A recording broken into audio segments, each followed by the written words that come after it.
우리 교회는 이제 제가 지난주에도 나누었지만 우리 교회는 선교하는 교회예요. 선교하는 교회입니다. 우리는 선교하기 위해서 태어난 교회고요. 선교하기 위해서 오늘도 존재하는 교회입니다. 그래서 선교는 우리 교회의 비전이고 목표이고 방향이자 지향점입니다. 그러한 우리가 꿈꾸는 선교의 모습은 어떤 모습인가? 저는 이 한마디로 우리가 꿈꾸는 선교의 모습을 정의하고 싶어요. 교회 밖 하나님 나라. 한번 좀 따라해 볼까요? 시작. 교회 밖 하나님 나라. 우리가 꿈꾸는 선교, 또 하나님께서 우리에게 도전하시는 선교의 모습은 교회 밖 곧 우리의 일상 속에 하나님 나라를 세워가는 일입니다.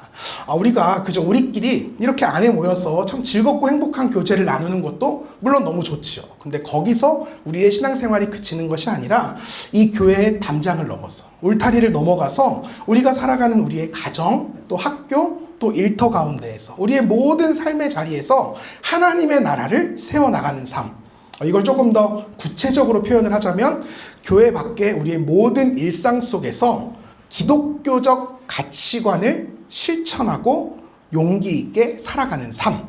이것이 바로 교회 밖 하나님 나라를 꿈꾸며 살아가는 우리들의 모습이고 선교입니다. 그렇다면 여러분, 우리가 교회 밖에서 실천해 나가야 할 이 기독교적 가치관, 곧 선교적인 삶의 모습에는 어떤 모습들이 있을까요? 오늘부터 5주 동안 그러한 기독교적 가치 혹은 선교적 덕목에 대한 말씀을 함께 좀 살펴보는 시간을 가지려고 합니다. 오늘은 그 첫 번째 덕목으로요, 친절함이라고 하는 가치를 같이 좀 나눠보려고 합니다. 말씀을 시작하면서 여러분께 좀 묻고 싶어요. 여러분은 친절이라고 하면 어떤 이미지가 생각나시나요? 친절이 무엇이라고 생각하세요? 어떤 사람이 친절한 사람일까요? 제가 이 친절이라고 하는 단어를 떠올렸을 때 저에게 가장 먼저 떠올랐던 이미지는 이렇게 옷가게에 들어갔을 때 저를 맞이해주는 그 스텝, 요즘은 스텝이라고 하죠. 점원이라고 안 하죠. 그 스텝의 모습이었습니다. 문을 딱 열고 들어감과 동시에 어서 오세요 하면서 아주 환한 미소가 저를 이렇게 반겨주잖아요. 제가 이제 교회에 와도 그 누구도 저한테 그렇게 활짝 웃어주지 않는데 옷가게에 가면 그렇게 활짝 웃어줄 수가 없어요. 들어가는 순간부터 기분이 확 좋아집니다. 그래서 이제 막 이 옷 저 옷 이렇게 둘러보고 있으면 어느샌가 옆에 딱 이렇게 와가지고요, 물어봐요. 관심 갖고 물어봅니다. 손님 뭐 찾으시는 거 있으세요? 어머 역시 보시는 눈 있으시네. 이 옷이 이번 시즌 신상이에요, 신상. 우리 손님한테 너무 잘 어울릴 것 같은데 한번 입어보시겠어요? 그러면 이제 제가 이제 그 옷을 보면 딱 봐도 저랑은 안 어울려요. 근데 자꾸 저한테 잘 어울린다고 이야기하는 거예요. 그러면서 한번 입어보시래요. 그러면 또 이제 그 사람의 성의를 생각해서 또 이제 한번 입어봐야죠. 이제 입어보면요, 물어보죠. 손님 사이즈가 어떻게 되실까요? 저 그냥 2X라지 입을게요. 그러면 어머 손님 그렇게 안 보이시는데 손님 X라지만 입어도 충분해요. 절 믿고 들어가 보세요. 그러면 이제 믿고 들어가요. 또 이제 기분이 좋아지잖아요. 이제 그렇게 홀린 듯이 스텝에 이렇게 그 추천을 받아서 엑스라지를 갖고 들어갑니다. 딱 입고 나오죠. 입고 나오면 이렇게 거울에 비친 제 모습을 보면 제가 봐도 어울리지 않아요. 누가 봐도 어울리지 않아요. 그리고 무엇보다 옷이 좀 낍니다. 누가 봐도 작은데요, 우리 스텝은 끝까지 딱 맞는다고 해요. 잘 어울린다고 이야기해요. 어머 손님 완전 딱 손님 옷이네. 지금도 괜찮은데 살 조금만 빼시면 더 이쁘겠네. 손님 옷이 이렇게 이제 이야기를 하죠. 이 정도면 사실 여러분 거의 뭐 농락 아니에요. 이 옷 여러분, 이 옷 사야 돼요, 말아야 돼요? 말아야 되잖아요. 하지만 저는 삽니다. 왜요? 마침 제가 딱 내일부터 다이어트 할 생각을 가지고 있었거든요. 이제 곧 예쁘게 입을 수 있기 때문에 삽니다. 그렇게 제가 이제 몇 년간 입지도 못하고 옷걸이에만 걸어놨던 옷이 수두룩 백팩이에요. 혹시 여러분들 가운데 뭐 라지나 엑스라지 옷 필요하신 분 계시면 말씀하세요. 제가 살 뺄 때까지만 빌려드리도록 하겠습니다. 우리가 보통 이런 매장 스태프들, 이런 분들을 향해서 친절하다라는 말을 사용합니다. 왜냐하면 내 기분을 좋게 만들어주고요, 무엇보다 나에게 잘 맞춰주기 때문에 아주 친절하다라고 생각을 합니다. 물론 이게 틀린 말은 아니지만 성경적인 의미에서는 정답은 아니에요. 성경적인 의미에서의 이 친절함이라고 하는 단어는요, 누군가를 잘 이해하고 배려해주고 이런 차원을 넘어서 누군가를 불쌍히 여기는 마음, 이걸 성경은 친절함이라고 표현을 합니다.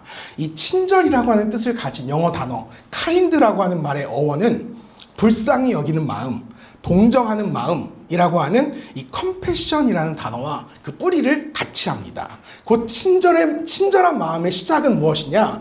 누군가를 불쌍히 여기는 마음으로부터 시작된다는 거예요.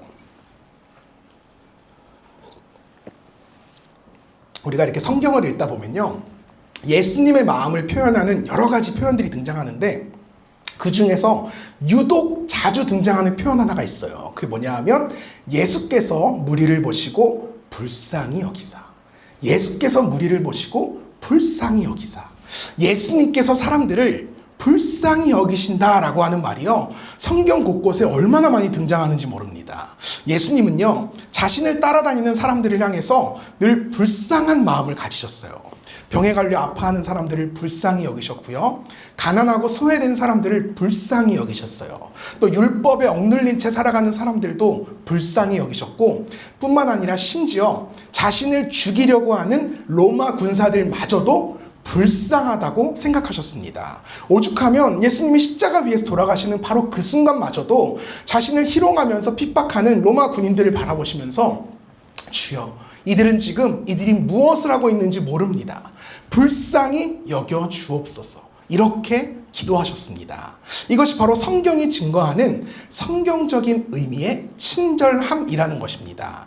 그렇다면 여러분, 과연 이 성경이 증거하는, 또 예수님께서 우리에게 보여주신 이 친절한 삶, 이것을 우리도 우리의 삶 속에서 살아낼 수 있을까요? 과연 우리가 우리의 삶 속에 이 친절함이라는 가치를 실현할 수 있을까요? 결론부터 미리 말씀을 드리자면 그렇습니다. 가능합니다. 어떻게 가능하냐? 실제로 그런 삶을 살아갔던 한 사람이 존재해요. 지금부터 제가 그 한 사람에 대한 이야기를 여러분께 소개해 드리려고 합니다. 그 사람은요, 이 친절이라는 가치를 자신의 삶 속에서 직접 실천하며 살았던 사람이고요, 그 친절함을 통해서, 그 가치를 통해서 자신의 교회 밖에, 자신의 일상 속에 하나님 나라를 세워가며 살아갔던 한 사람입니다. 그 사람이 누구이냐? 바로 히말라야 슈바이처라고 하는 책을 쓰신 강원희 선교사님입니다. 이 책은 그 다큐멘터리 영화인 소명 시리즈의 세 번째 이야기, 히말라야의 슈바이처라는 제목의 영화로도 만들어진 바 있습니다. 여러분, 이 책과 영화는요, 정말 추천해요. 꼭 한 번씩 읽어보시고, 이제 유튜브에서도 검색하면 나오시니까 한번 검색하셔서 꼭 한번 보시면 좋을 것 같아요. 이 강원희 선교사님이요, 연세대학교 세브란스 병원 최초의 1호 의료 선교사입니다. 지금도 마찬가지지만 당시에는 의사라고 하면 정말 최고의 직업이었어요. 사회적인 지위는 물론이거니와 부와 명성을 함께 쌓을 수 있는 직업이 바로 의사였습니다. 이 선교사님도요, 역시나 병원을 처음 딱 개업하자마자 환자들이 미어 터지게 찾아오면서 정말이지 하루에도 돈을 한 트럭씩 이렇게 쌓아 모았다, 이런 이야기가 이 책에 그대로 등장합니다. 그랬던 분이 어쩌다 이 히말라야라고 하는 오지 중의 오지로 선교를 떠나기로 결심하게 되었느냐. 책에요, 이런 일화가 나와요. 하루는 어떤 한 아이가 사고를 당해서 병원에 왔다고 합니다. 이 아이가 근데 계속 치료를 거부하는 거예요. 저 치료 안 받겠습니다. 거부하는 거예요. 분명 지금 너무 아플 텐데 자꾸 치료를 받지 않더라는 거예요. 이유인즉슨 치료비가 없는 거죠. 치료비가 없었던 거예요. 이 조그마한 아이가 엄청 아플 텐데도 지금 만약 내가 치료를 받으면 그 치료비를 벌기 위해서 우리 부모님이 얼마나 고생하실 줄을 알았기 때문에 차마 내가 치료를 받지 못하는 겁니다. 이 돈 때문에 그 극심한 고통을 참고 있는 어린아이의 모습을 보면서 선교사님의 가슴이 정말 말로 형용할 수 없는 쓰라림이 찾아오더래요. 최소한 사람이라면 아플 때 치료받을 수 있는 권리는 있어야 하잖아요. 근데 그러한 권리마저 누리지 못하는 이 아이를 바라보면서 너무 불쌍한 마음이 들더랍니다. 그래서 치료비를 받지 않고 그냥 치료를 해주셨대요. 근데 문제는요, 그 다음 날부터 일어나기 시작합니다. 이제 다음 날 병원 문을 딱 여는데요, 진짜 끝도 보이지 않는 사람들의 행렬이 이 병원 밖으로 쫙 늘어서 있는 거예요. 그 지역에 돈이 없어서 치료를 받지 못하는 수많은 사람들이 있었는데 이 병원은 돈 없으면 공짜로 치료해준다. 이 소문이 하루 만에 돌아서 그 사람들이 쫙 이렇게 줄을 서서 치료를 기다리고 있었다는 거죠. 그 모습을 보고 깜짝 놀란 이 선교사님께서 이런 생각을 하셨대요. 야, 아파도 치료받지 못하는 사람들이 이렇게나 많구나. 이 불쌍한 사람들을 어찌할꼬. 이 불쌍한 사람들을 어찌할꼬. 근데 그 순간에요. 전혀 생각지도 못했던 하나님의 그 또렷한 음성이 선교사님에게 들리시더래요. 원희야, 이제 알겠느냐? 왜 내가 너를 의사로 세웠는지 이제 알겠느냐? 너가 지금 느끼고 있는 그 마음이 내가 매일 이 사람들을 바라보면서 느끼는 마음이란다. 이제 너가 나의 이 마음을 품고 그 사람들을 불쌍히 여기면서 그 사람들을 향한 진짜 진정한 친절을 베풀도록 하여라.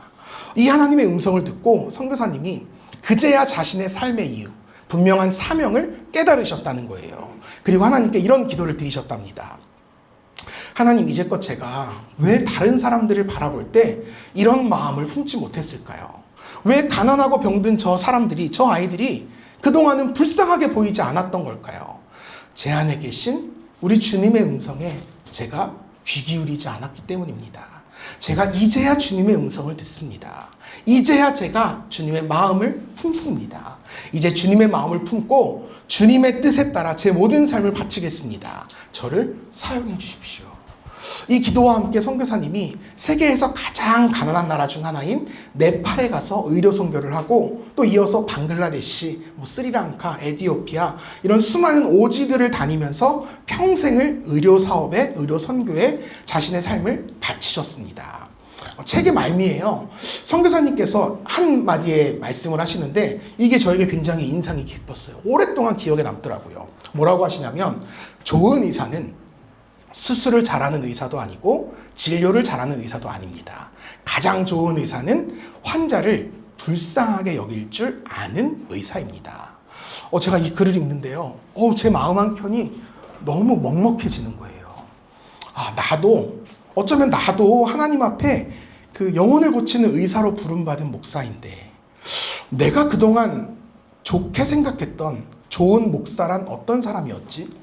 단순히 설교를 잘하는 거? 혹은 성도님들과 좋은 관계를 맺는 것? 아니면 목회를 열심히 하는 것? 아니라는 거죠. 적어도 이 선교사님의 관점에서 보았을 때 좋은 목사란 어떤 목사냐? 성도들을 불쌍하게 여길 줄 아는 목사라는 거죠. 나아가서 교회 밖에 아직도 하나님을 알지 못해서 구원받지 못한 수많은 이웃들을 향해서 불쌍한 마음을 품을 줄 아는 목사. 그 사람이 정말 좋은 목사라는 겁니다. 단순하게 이렇게 기능적으로 탁월하게 잘하는 목사가 좋은 목사가 아니라는 거예요. 한 영혼을 위해서 눈물로 기도하고 헌신할 수 있는 목사가 좋은 목사라는 겁니다. 교회 밖에 있는 그 불쌍한 영혼들을 품고 그들을 위해 수고하고 희생할 수 있는 목사가 진정으로 좋은 목사라는 겁니다. 제가 이 책을 읽으면서 제 마음에 얼마나 많은 찔림이 있었는지 몰라요. 정말이지 이 선교사님이 베푸셨던 그 친절함 앞에 저 스스로 나름 친절한 사람이라고 생각했던 그 생각들이 다 무너지면서 얼마나 부끄러웠는지 모릅니다. 이제는 나도 선교사님처럼 정말 진정한 의미에서의 친절한 삶에 도전해야 되겠다. 저에게 이번 한 주간 얼마나 많은 회개와 또 결단이 있었는지 몰라요. 그러면서 문득 여러분들의 얼굴이 주마등처럼 싹 이렇게 떠오르는 거예요. 내가 그동안 우리 성도님들에게 나름 친절하게 대한다고 그렇게 생각을 했는데 그게 사실은 성경적인 의미에서의 친절함은 아니었구나.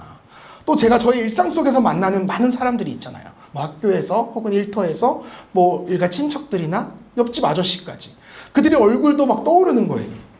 그간 내 나름대로는 내가 그들에게 친절한 삶을 산다고 살아왔는데 돌아보니까 그게 친절한 삶이라기보다는 그저 사회생활을 원만하게 하기 위한 흔한 말로 우리가 톤앤매너라는 표현을 쓰죠.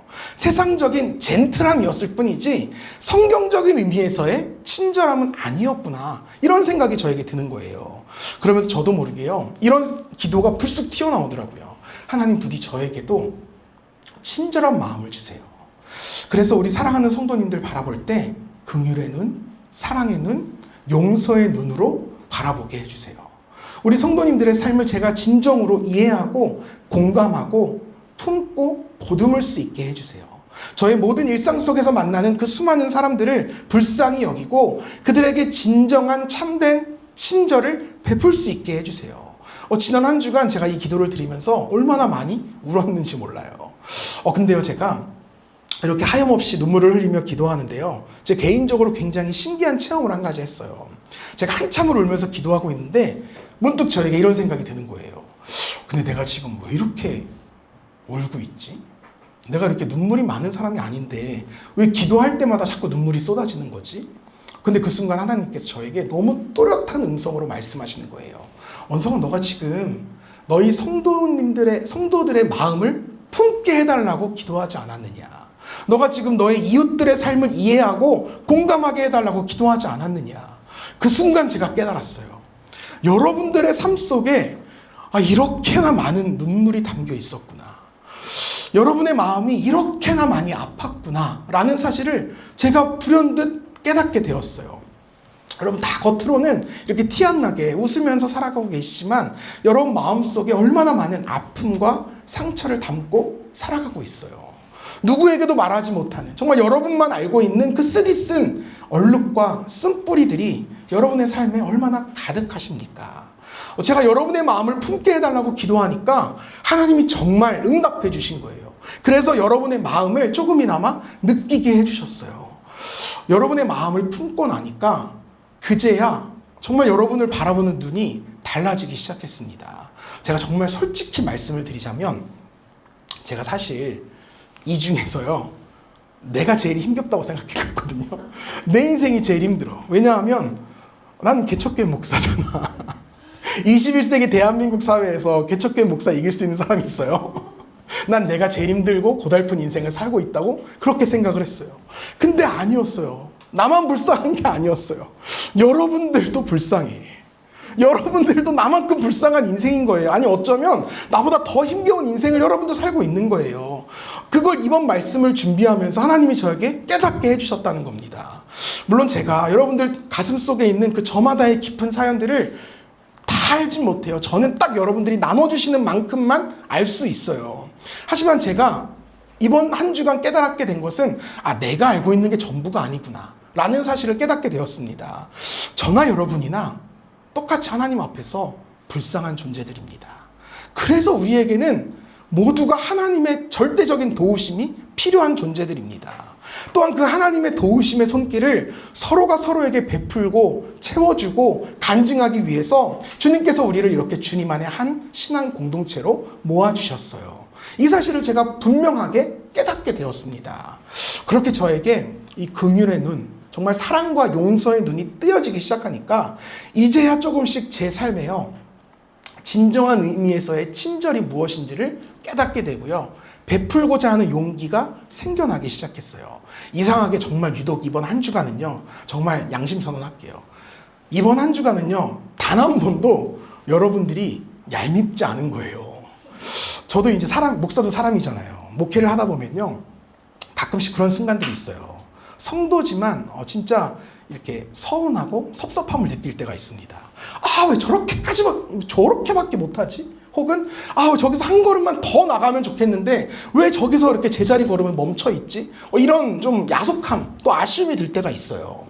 근데 이번 한 주간 동안요, 일체 그런 마음이 들질 않는 거예요. 여러분을 위해 기도하면 기도할수록 그냥 여러분들이 더 불쌍해 보이고요, 여러분들이 더 사랑스러워지는 거예요. 설령 이렇게 서운한 일이 생길 때가 있잖아요. 한 주간 여러분에게 서운한 일이 생길 때도요, 어떤 마음이 드냐면 그럴 수 있지. 설령 이건 진짜 아닌데 이런 생각이 들 때도요, 그래, 그럴 수 있지. 사정이 있겠지. 이유가 있겠지. 도리어 진짜 불쌍한 거예요. 불쌍함이 계속해서 쌓이고 사랑으로 가다 보니까 나중에 어떤 생각이 드는지 아세요? 감사한 거예요. 나중에 감사한 마음이 드는 거예요. 그냥 그래, 이렇게 함께하는 것 자체가 감사함이구나, 이런 마음만 생겨나는 거예요. 여러분도 혹시 오늘 이렇게 교회 들어오실 때 제가 뭔가 이렇게 좀 달라진 걸 느끼지 못하셨어요? 여러분을 바라보는 눈빛이 조금 더 그윽해지고 부드러워지는 걸 느끼지 못했나요? 난 되게 부드럽게 쳐다봤는데 아, 느꼈어요. 감사합니다. 달란트 드려요, 달란트. 사랑하는 성도 여러분, 바로 이러한 마음, 누군가를 불쌍하고 애틋하게 바라볼 수 있는 마음, 이 마음이 성경이 오늘 우리에게 증거하는 친절한 마음입니다. 우리가 교회 밖에서 실천해 나가야 할 기독교적 가치관, 우리의 친절한 마음이라는 거예요. 우리가 친절한 마음으로 친절함을 베풀며 살아갈 때 그곳에 하나님의 나라가 세워진다. 오늘 성경은 우리에게 그렇게 증거하는 거예요. 예수님께서 실제로 그렇게 교회 밖에 하나님 나라를 세우며 사셨습니다. 무리들을 보고 불쌍히 여기셔서 그곳을 하나님의 나라로 세워가셨어요. 또한 강원희 선교사님이요, 실제 그렇게 친절한 삶을 실천하시면서 교회 밖에 어려운 이웃들의 삶 가운데 하나님 나라를 세워가는 삶을 사셨다는 거예요. 여러분, 저는요, 이것이 비단 성경에 나오는 예수님만의 이야기가 아니라 또 강원희 선교사님의 특별한 간증이 아니라 우리 모두에게 동일하게 도전하고 계시는 하나님의 마음이라고 생각합니다. 우리 모두가 이런 친절한 마음을 품고 친절한 삶을 살아가기를, 그렇게 우리의 삶 속에 하나님 나라를 세워가기를 하나님은 오늘도 우리에게 도전하고 계세요. 바라기는 저와 여러분 모두가 이러한 진정한 친절함의 삶을 용기 있게 살아갈 수 있기를 주님의 이름으로 축복합니다. 제가 이 히말라야 슈바이처라는 책을 읽으면서 제 마음에 가장 깊숙이 와닿았던 문구가 하나 있어요. 제가 좀 읽어드릴게요. 잘 들어보세요. 흔히 선교사는 특별한 부르심, 즉 소명이 있어야 한다고 말한다. 틀린 말은 아니지만 나는 소명을 조금 일반화시켜 생각해야 한다고 본다. 소명은 특별한 사람의 전유물이 아니라 예수 믿는 사람이라면 누구나 받는 것이다. 그러므로 주 안에서 갇힌 내가 너희를 권하노니 너희가 부르심을 받은 일에 합당하게 행하여. 아멘. 내가 종종 받는 질문이 있다. 선교사가 되기 위한 자격 요건이 무엇입니까? 그때마다 나는 이렇게 답한다. 믿음만 하면 충분합니다. 나는 정말 그렇게 생각한다. 선교사가 되기 위한 특별한 여건이나 자격이란 없다. 예수 믿는 것 자체가 선교사가 될 수 있는 자격이다. 내가 그랬다. 그리고 여러분도 그렇게 되기를 바란다. 여러분 어떠세요? 이 강원희 선교사님의 권면이 참 우리 마음에 와닿지 않습니까? 그분은 스스로를요, 선교사라고 부르기보다는 보통의 크리스천이다 이렇게 부릅니다. 한창 속초에서 병원 생활을 하다가 불현듯이 주님의 그 부르심을 받게 되고 내가 오지의 선교사로 나가야겠다라는 결심을 하게 됐을 때요, 이 결심한 마음을 가족들과 함께 나누었대요. 그러자 이 선교사님의 그 아내분 되시는 분이 선교사님을 향해 이렇게 소리쳤대요. 이렇게 그냥 이렇게 윽박 질렀대요. 당신 정신 나갔어요? 남들은 병원이 안 돼서 난린데 이렇게 잘 되는 병원을 놔두고 그냥 나가자고요? 우리도 그냥 보통 사람처럼 살 수 없는 건가요? 이렇게 이야기하더래요. 근데 아내의 이러한 말을 듣고 선교사님이 적지 않은 충격을 받으셨답니다. 그럼 나는 보통 사람이 아닌 건가? 그럼 나는 보통 크리스천이 아닌 건가? 그래서 며칠 동안 기도하면서 생각해 보셨대요. 그렇게 해서 내린 결론이 무엇이냐? 나는 예수님을 믿고 성경 말씀을 따르는 보통의 크리스천이다. 나는 예수님을 믿고 성경 말씀을 따르는 보통의 크리스천이다.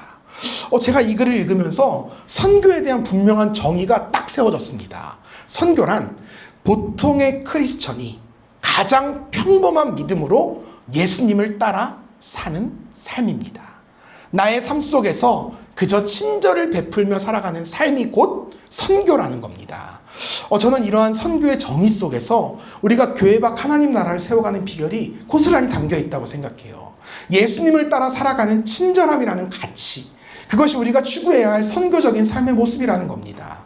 바라기는 이러한 선교의 정의가 우리의 삶 속에도 고스란히 실현될 수 있기를 주님의 이름으로 축복합니다. 우리 모두가 친절한 사람이 되었으면 좋겠어요. 그렇게 우리가 교회 밖에서 주님을 닮은 친절함으로 하나님 나라를 세워가는 우리 모두가 되기를 주님의 이름으로 축복합니다. 이제 말씀을 좀 맺겠습니다. 오늘 본문 말씀은요, 이스라엘 백성들을 향한 하나님의 부탁이자 당부의 말씀입니다. 또 명령이기도 합니다. 만약 너희가 밭에서 곡식을 거두다가 조금 남거든 욕심내서 그것까지 다 챙기지 말고 주변의 어려운 이웃들을 한번 둘러보라는 거예요. 가난한 이웃들을 향한 긍휼의 눈, 사랑의 눈을 뜨라는 겁니다. 설령 그들이 나와 같은 신앙을 가진 유대인이 이스라엘 사람이 아니라 할지라도 이름조차 알지 못하는 나그네라 할지라도 적어도 그 남겨진 곡식만큼은 그들의 몫으로 남겨두라는 거예요. 말뿐이 아니라 실천이 동반되는 사랑, 그것이 바로 진정한 친절이라는 겁니다. 또 포도원에서 열매를 딸 때도 마찬가지예요. 다 따지 말라는 거예요. 마지막 열매를 따기 전에 주위를 한번 먼저 살펴보라는 겁니다. 너희들 주변에 열매를 얻지 못하는 연약한 이웃들이 있다면 그들을 위해서 이 마지막 열매 하나 정도는 남겨두라는 거예요. 설령 그들이 교회를 다니지 않아도 괜찮아요. 더욱이 우리를 욕하는 안티크리스천이라고 해도 괜찮아요. 그래도 그들의 몫을 나눠주라는 겁니다. 그것이 하나님의 백성들이 이 땅에서 행해야 할 진정한 친절함이라는 가치라는 겁니다. 그렇게 이스라엘 백성들은 하나님 말씀에 순종하여 자신들의 교회 밖에 하나님 나라를 세워갔습니다. 사랑하는 성도 여러분, 성경은 과거 이스라엘에게 도전했던 그 친절함을 오늘 우리에게도 동일하게 선포하고 도전하고 있어요. 우리도 그들처럼 친절한 사람이 되라는 겁니다. 아주 작은 실천이어도 좋아요. 함께 신앙생활하는 우리 교우들에게, 또 우리의 일상 속 이웃들에게 아주 작은 친절을 베풀어 보세요. 따뜻한 미소, 따뜻한 말 한마디, 따뜻한 포옹, 이게 친절함입니다. 여러분, 이번 한 주 동안요, 여러분의 가족들을 향해서 따뜻한 미소 한번 지어보세요. 일터에서 힘겹게 돈을 벌어오고 정말 집안에서 제가 가장 존경하는 주부라고 하죠. 결코 쉽지 않은 집안일을 감당하는 배우자 혹은 부모님들에게 수고했어, 고마워, 이 따뜻한 한마디를 한번 입 밖으로 내보시라는 거예요. 고된 학교 생활 또 직장 생활 감당하다가 한 주 만에 만난 사랑하는 교우들을 향해서 따뜻하게 한마디 해보시라는 거예요. 지난 한 주간 수고했어. 한번 해볼까요? 옆에 지난 한 주간 수고했어요. 한번 해봅시다. 지난 한 주간 수고했어요. 또 가능하다면 동성끼리는 수고했어 하면서 이렇게 한번 안아주는 것도 좋을 것 같아요. 이것이 우리가 친절이라고 하는 가치를 우리의 삶 속에서 실현하는 하나님의 방법이라는 거예요. 나아가서 여러분의 일터에서 만나는 동료들이 있잖아요. 조금만 더 배려해 주세요.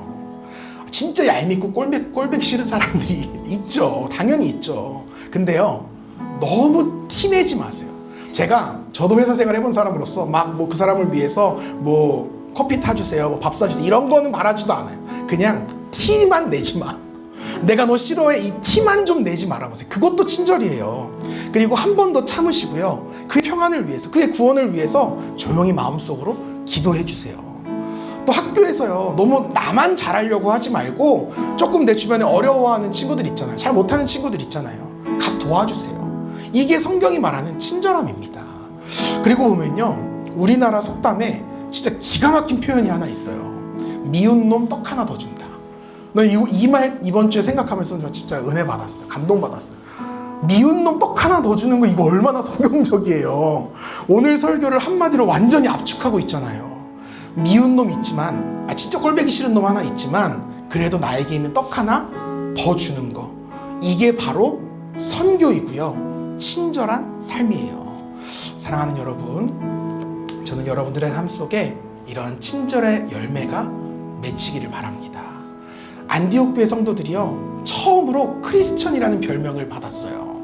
근데 그들이 왜 크리스천이라고 불렸느냐? 이유가 하나예요. 그들이요, 친절했기 때문이에요. 그들이 교회 밖에 있는 이웃들을 향해서 친절함을 베풀었거든요. 그래서 세상은 그 안디옥 교인들을 보면서, 야, 이 사람들 진짜 친절해, 이 사람들 진짜 예수님 닮았어. 그래서 크리스천이라는 별명이 이 땅에 처음으로 태동되었습니다. 그리고 그 별명이 지난 2000년 동안 와서 우리에게까지 크리스천이라는 별명이 이어져 왔어요.